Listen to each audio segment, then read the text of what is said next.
Good morning, students. In this video I am going to explain remaining portion of chapter 11, force and pressure. In my previous video I have explained what is force, what are various effects of force, what are different types of force like contact force, non-contact force, various examples of contact force and non-contact force. I have also explained in my video, I have already explained what is pressure, how we define it, and I have discussed few numericals based on that. Today in this video I am going to explain about what is atmospheric pressure and what are pressure exerted by liquid and gas, with some example, with some activity which are given in your textbook, and then I will discuss question answers of this chapter. So first I have discussed, just I start from pressure. I have discussed pressure is equal to force upon area. So if I'm keeping this object on the surface of this notebook, so the pressure exerted by this object depends on two things. One is force and another thing is area. If the force is constant, then pressure is inversely proportional to area, and if area is constant, then pressure is directly proportional to force. It's simple. If you have two balls with same size, same area, and you keep one is suppose rubber ball and one is iron ball, which one will exert more pressure? The iron ball will exert more pressure because it will exert more force, because it has got more mass.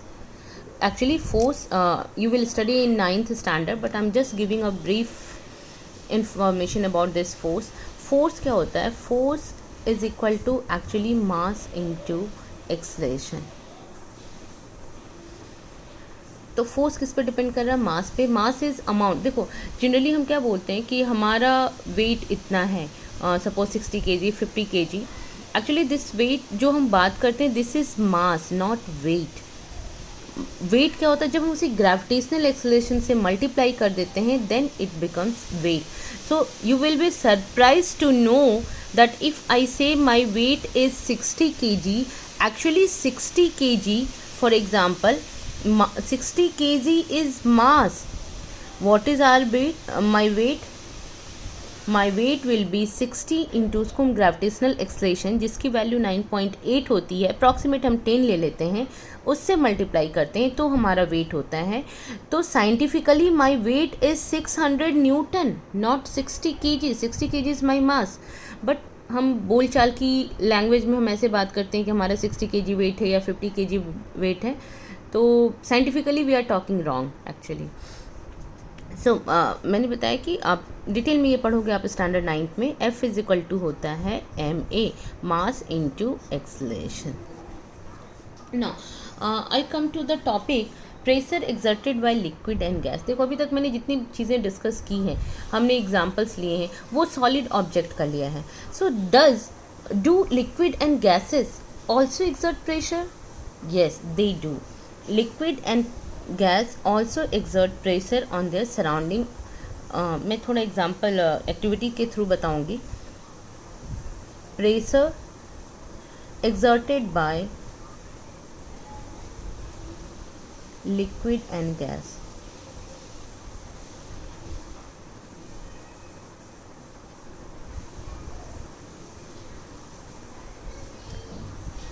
हाँ, जैसे कोई solid object है, solid liquid और gas में क्या comparison अगर मैं करूँ, सपोज मेरे पास कोई सॉलिड ऑब्जेक्ट है ये, तो ये प्रेशर एक्सर्ट कर रहा है ओनली बॉटम, जो नीचे है पेज पे, उस पर प्रेशर एक्सर्ट कर रहा है, अपने सराउंडिंग पे नहीं कर रहा है, राइट साइड में नहीं कर रहा है, लेफ्ट साइड में नहीं कर रहा है, टॉप पे नहीं कर रहा है.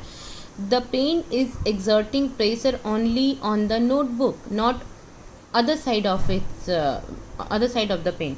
बट अगर लिक्विड की बात करें तो liquid exerts pressure on the bottom as well as on the wall of the container. Suppose आपके पास एक ग्लास पानी है, तो जो पानी दैट इज़ लिक्विड, वो कहाँ पे एक्सर्ट कर रहा है pressure? On the bottom of the glass, नीचे के लेयर पे, प्लस जो ग्लास का इनर सरफेस है, इनर एरिया है, उस पर भी एग्जर्ट कर रहा है प्रेशर विद। और प्रेशर जो एग्जर्ट हो रहा है लिक्विड के थ्रू, वो बहुत सारी चीज़ों पे डिपेंड कर रहा है। वो कितनी हाइट पे है, कितना ज़्यादा अमाउंट है। If more amount will be there, more pressure will be exerted. If less amount will be there, less pressure will be exerted. Also with activities given in your textbook, just see the diagram. ये दो है, दो transparent glass लिया है जो नीचे से cut है, बोथ एंड जो है वो ओपन है, और इसमें हमने नीचे बैलून लगा दिया या कोई भी फ्लेक्सिबल बैग जैसा हमने लगा दिया। सपोज यहाँ पे बैलून, रबड़ के बैलून लगाए हैं। अब दोनों में पानी डाला, एक में हाफ डाला, दूसरे में अप्रॉक्सीमेट 80% डाला, 80-90% ज़्यादा डाला है। So what we observe that, जिसमें वाटर कम था उसमें जो बैलून था वो कम एक्सपेंड हुआ है, इनफ्लैट हुआ है, और जिसमें ज़्यादा पानी था उसमें बैलून की साइज़ इंक्रीज हो गई है। You can compare here.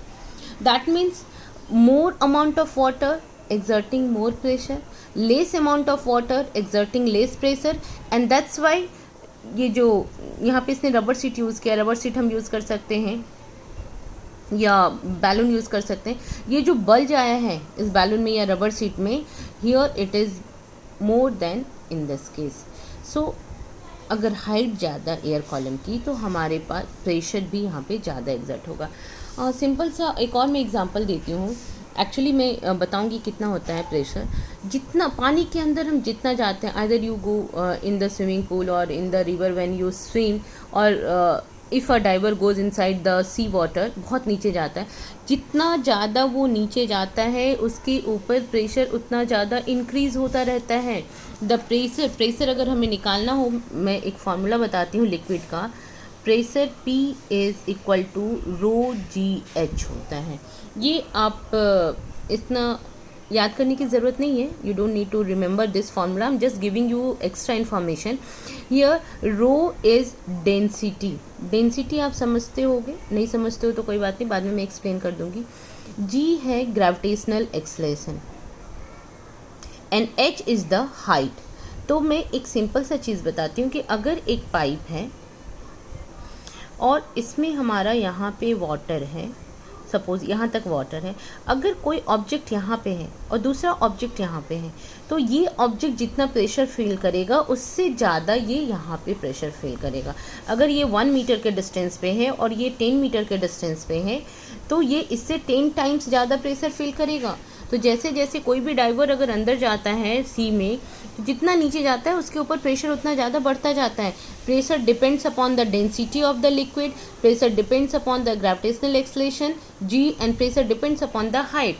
तो डेंसिटी, अब देखो अगर मैं रिवर की बात करूँ और एक सी की बात करूँ, तो किसकी डेंसिटी ज़्यादा? सी वाटर की डेंसिटी ज़्यादा, बिकॉज इट कंटेन्स सॉल्ट। तो जिस लिक्विड की डेंसिटी ज़्यादा होगी उसमें ज़्यादा प्रेशर भी एक्सर्ट करेगा, बिकॉज उसमें मास ज़्यादा है। सो और हाइट पे डिपेंड कर रहा है। तो जितनी ज़्यादा ये हाइट होगी, जितना ज़्यादा वाटर का हाइट होगा टॉप तक, ये हाइट जितनी ज़्यादा होगी उतना ज़्यादा प्रेशर होगा। नॉट ओनली दिस, ये तो हमने बताया इस एक्टिविटी में जो दिया है, because the height is more the pressure is more and the rubber seat bulges more in this case. Another activity, देखो, as I said, the liquid also exert pressure on the inner wall of the container. यहाँ पे एक bottle लिया, suppose कोई भी एक cold drink की bottle आप ले लो, और उसका जो ऊपर लगा रहता है ना पेपर, उसे आप हटा दो, इट विल बी ट्रांसपेरेंट। आप उसमें एक होल बना दो, ठीक है, और समहाउ उसमें एक बैलून आप उसमें इंसर्ट करो, तो आप देखोगे कि जो बैलून है वो उसमें भी बल्ज आ रहे हैं। वाई? बिकॉज यहाँ पे जो वाटर है वो अपने यहाँ पे इस पोर्शन पे भी प्रेशर लगा रहा है, and because of this pressure the balloon inflate, the balloon bulges out. यहाँ पे या रबर सीट जो भी है, ऐसा नहीं है कि सिर्फ यहाँ पे प्रेशर, अगर यहाँ पे प्रेशर नहीं होता तो ये बैलून नहीं यहाँ पे इनफ्लैट होता, फूलता नहीं यहाँ पे। But because the liquid exert pressure on the wall, because of that this balloon inflates, वो फुल जा रहा है। This activity shows that liquid not only exert pressure on the bottom but it also exert pressure on the inner wall of the container. inner wall पे भी करते हैं। Third one, this statement, liquid exert pressure on the wall of the container, yes. Now third one, एक दूसरी activity जिसमें diagram में suppose same bottle आपने लिया एंड इक्वल हाइट पे आपने इसमें होल कर दिए 4। तो व्हाट वी सी कि जो वाटर फॉल हो रहा है, यहाँ से जो वाटर निकल रहा है वो सेम डिस्टेंस पे गिर रहा है। इट मीन्स कि सेम हाइट पे सेम प्रेशर एक्सर्ट होता है। अगर मैं यहाँ पे एक होल कर देती और इसका पानी गिरता, यहाँ पे प्रेशर कम होता क्योंकि वाटर की हाइट कम है यहाँ पे, तो ये पास में गिरता और यहाँ पे प्रेशर ज़्यादा है तो दूर जाके गिरेगा। अब सेम बॉटल में अगर एक ऐसी कोई bottle low, I am just making a rough diagram, okay. एक कंटेनर है, एक मैंने यहाँ पे होल किया और एक यहाँ पे होल किया, तो यहाँ से जो वाटर गिरेगा, बिकॉज यहाँ पे प्रेशर ज़्यादा है तो वो थोड़ा दूर जाके पानी गिरेगा, और यहाँ पे प्रेशर कम है, सपोज यहाँ तक वाटर फिल्ड है, अगर यहाँ से जो वाटर गिरेगा वो थोड़ा पास में गिरेगा। बट अगर सेम हाइट पे हमने 2-3 होल्स कर दिए इस बॉटल में, तो वो सेम डिस्टेंस तक जाएगा, सेम प्रेशर पे जाएगा। तो सेम हाइट पे लिक्विड में सेम प्रेशर होता है, जैसे जैसे लिक्विड की हाइट इंक्रीज होती है प्रेशर इंक्रीज होता जाता है। आई hope you have understood this. Now atmospheric pressure is an important topic.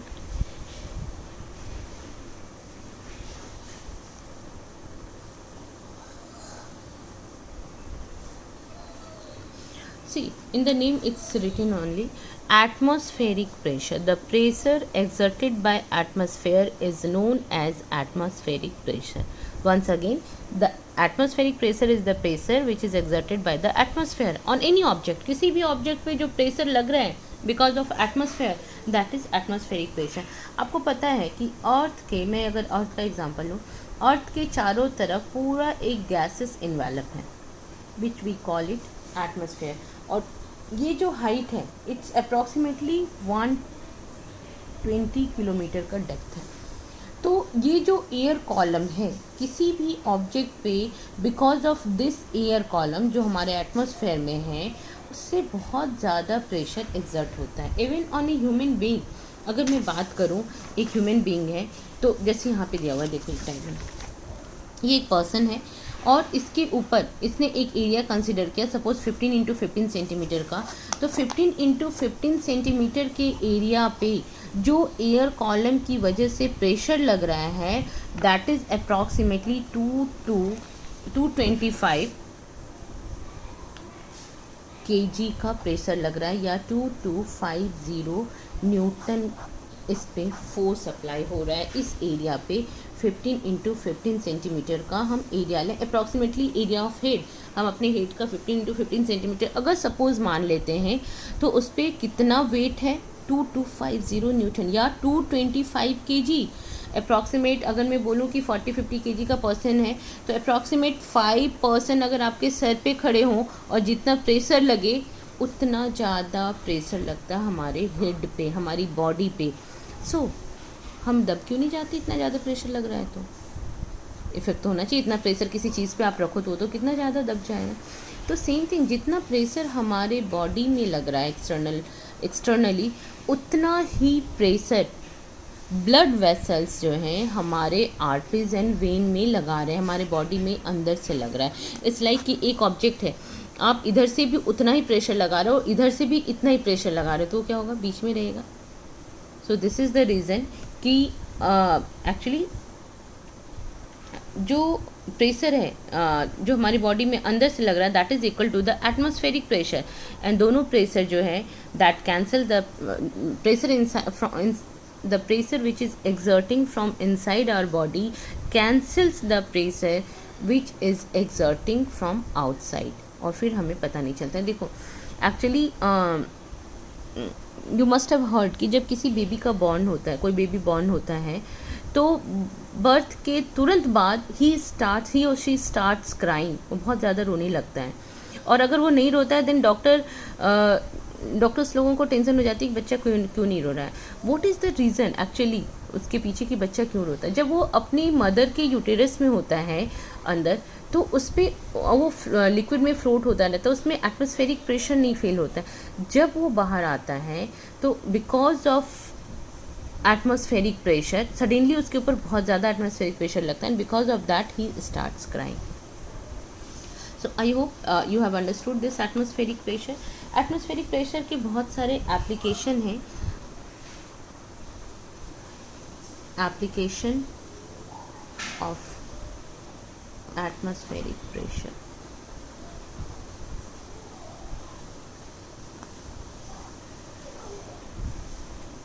First thing है because of not only atmospheric pressure, in general में बात करूँ प्रेशर का कहाँ पे हम यूज़ करते हैं.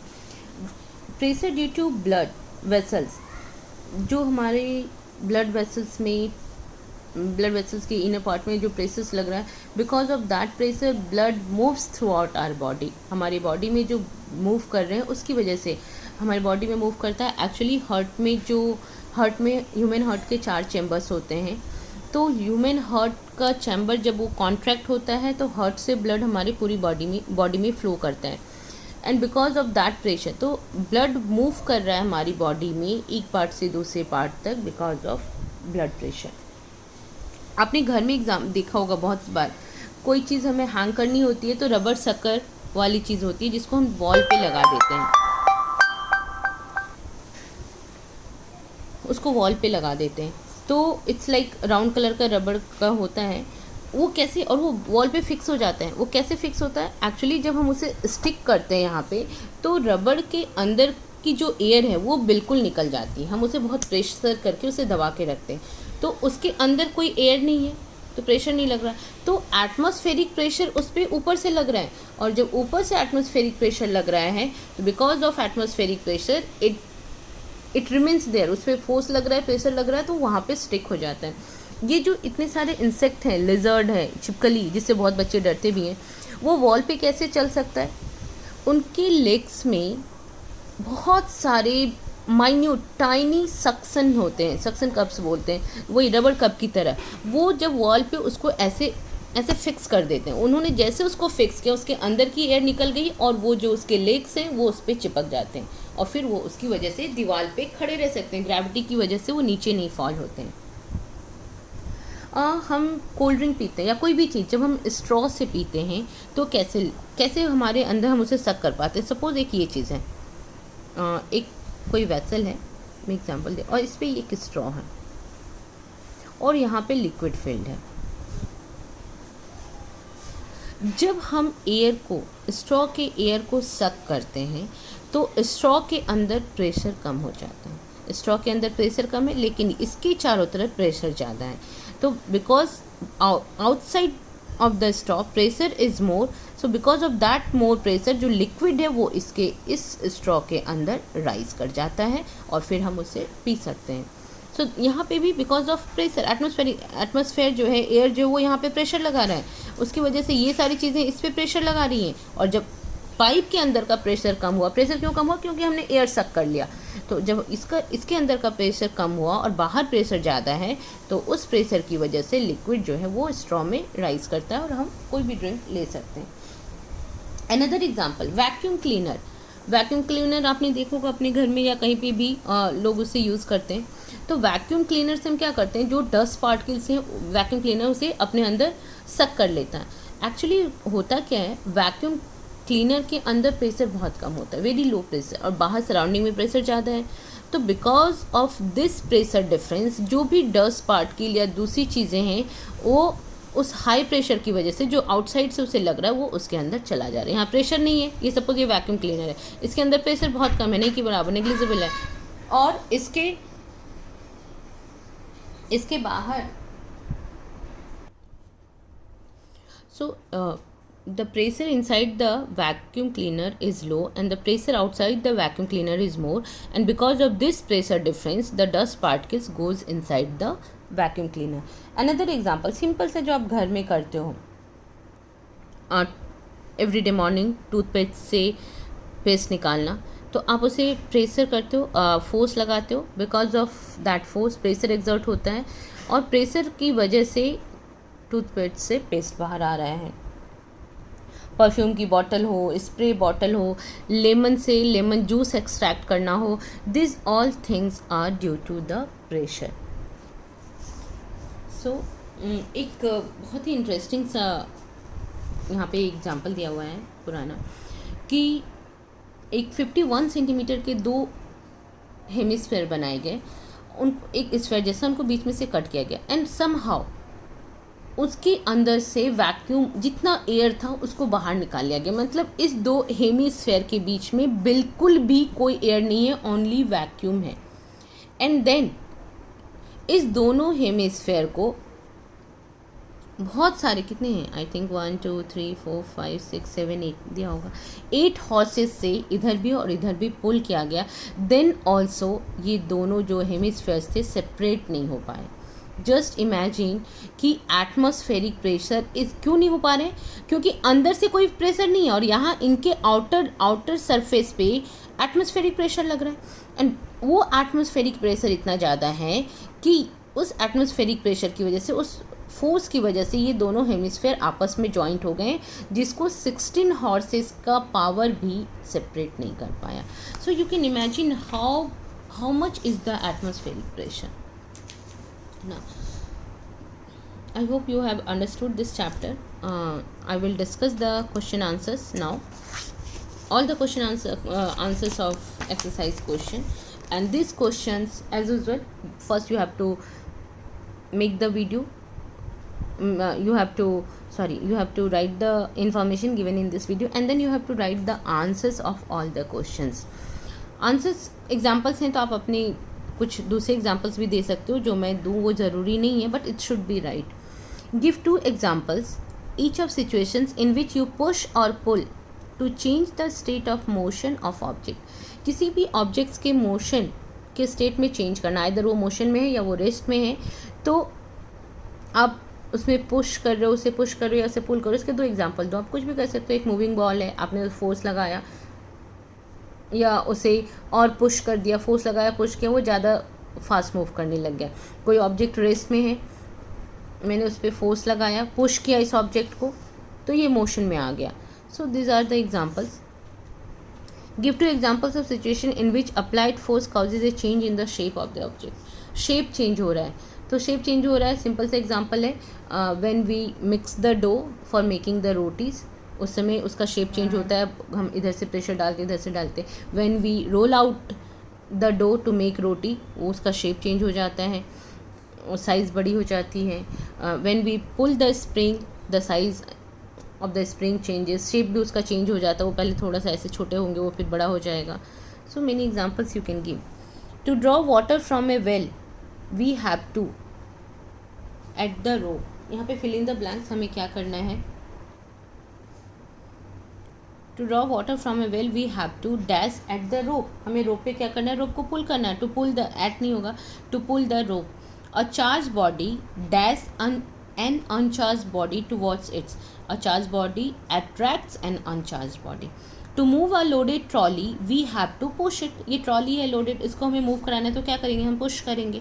The north pole of a magnet dash the north pole of another magnet. 2 magnet का नॉर्थ पोल आपस में क्या करेगा, रिपेल करेगा। So the north pole of a magnet repel the north pole of another magnet. Same है ना, north pole है तो रिपेल करेगा, साउथ है तो रिपेल करेगा, नॉर्थ अट्रैक्ट करेगा। Question number 4। An archer stretches her bow while taking aim at the target. She then releases the arrow which begins to move towards the target. Based on this information, fill up the gaps in the following statement using the following term. मतलब एक Archer है जिसने stretch किया अपने बो को और फिर टारगेट पे एम करके उसने एरो को रिलीज कर दिया। तो एरो क्या है, टारगेट की तरफ मूव कर रहा है। अब हमें क्या करना है, कौन सा फोर्स है। टू स्ट्रेच द बो the Archer applies a force that causes A change in its shape. क्या कर रहा है, उसकी शेप में चेंज ला रहा है। The force applied by the archer to stretch the bow is an example of muscular force, क्योंकि वो अपने हाथ से उसे पुल कर रहा है तो मस्कुलर फोर्स अप्लाई कर रहा है। The type of force responsible for a change in the state of motion of the arrow is an example of A contact force. देखो एरो यहाँ पे था और हमने उसे पुल किया और छोड़ा, तो कौन सा फोर्स लगाया उसको मोशन में लाने के लिए? कॉन्टैक्ट फोर्स लगाया. While the arrow moves towards its target, the forces acting on it are due to. उस पर कौन कौन सा फोर्स लग रहा है? ड्यू टू ग्रेविटी, वो उधर मूव तो कर रहा है लेकिन ग्रेविटेशनल फोर्स उससे लग रहा है जो उसे पुल कर रहा है नीचे. And due to dash of air, air है वहाँ पे तो एयर के फ्रिक्शन की वजह से, due to friction of air, तो फ्रिक्शनल फोर्स लग रहा है एंड ग्रेविटेशनल फोर्स लग रहा है एरो पे, जब एरो निकल के अपने टारगेट की तरफ मूव कर रहा है. तो question number 5. In the following situation, identify the agent exerting the force and the object on which it acts. मतलब कौन फोर्स लगा रहा है और किस पे फोर्स लगा रहा है. State the effect of the force in each case. अच्छा, इफेक्ट भी बताना है कि क्या हो रहा है. Squeezing a piece of lemon between the fingers to extract its juice. Lemon से जूस निकालने के लिए उस पर फोर्स कौन लगा रहा है जब हम कर रहे हैं? तो फिंगर्स आर द एजेंट, क्योंकि फिंगर्स फोर्स लगा रहा है. किस पे लग रहा है? Lemon is the object. Effect of force क्या है? Effect of force is juice is coming out by squeeze करने से क्या हो रहा है? जूस बाहर निकल रहा है. तो आप इसको कैसे करोगे? एक टेबल बना लोगे, ठीक है, उसमें ABCD करोगे, यहाँ पे लिखोगे एजेंट, यहाँ पे लिखोगे ऑब्जेक्ट और यहाँ पे लिखोगे इफेक्ट. तो उस तरह से करोगे. Taking out paste from A toothpaste tube, ये भी है, फिंगर से हम लगा रहे हैं पेस्ट तो एजेंट हो जाएगा फिंगर, टूथपेस्ट हो जाएगा ऑब्जेक्ट और paste comes out from the tube, that is the effect. A load suspended from a spring while its other end is on a hook fixed to a wall. एक wall पे spring है और उस spring पे load लगा है. तो agent क्या है? जो लोड है, द सस्पेंड, कौन फोर्स लगा रहा है उस पर? स्प्रिंग पे लोड लगा रहा है. So suspended load is the agent, spring is the object and the effect of force can be seen in the form of elongation of the spring on suspension of load. जब हम load को suspend कर रहे हैं उस पर, on suspension of load, the load exert force and the spring becomes elongated, तो वो लंबा हो जा रहा है, that is the effect. An athlete making a high jump to clear the bar at a certain height. An athlete making a high jump to clear the bar at a certain height. Okay, so जब वो height पे jump कर रहा है तो कौन force लगा रहा है? प्रेशर कौन लग रहा है? Athlete is the agent, bar is the object and the forces can be seen in the form of jump. वो जंप कर रहा है तो फोर्स किस फॉर्म में दिख रहा है? जंप के फॉर्म में दिख रहा है, that is the effect. Question number 6. A blacksmith hammers a hot piece of iron while making a tool. How does the force due to hammering affect the piece of iron? देखो क्या कर रहे हैं, अगर हम कोई black Smith है जो हैमर कर रहा है हॉट पीस को, तो इफेक्ट क्या आ रहा है? एक्चुअली उसको जिस शेप में मोल्ड करना है आयरन पीस को, उस शेप में वो मोल्ड हो जा रहा है. जो फोर्स अप्लाई हो रहा है due to hammering, it changes the shape of the iron and iron can be moulded in any desired form, any desired shape. Next question. An inflated balloon was pressed against a wall after it has been rubbed with a piece of synthetic cloth.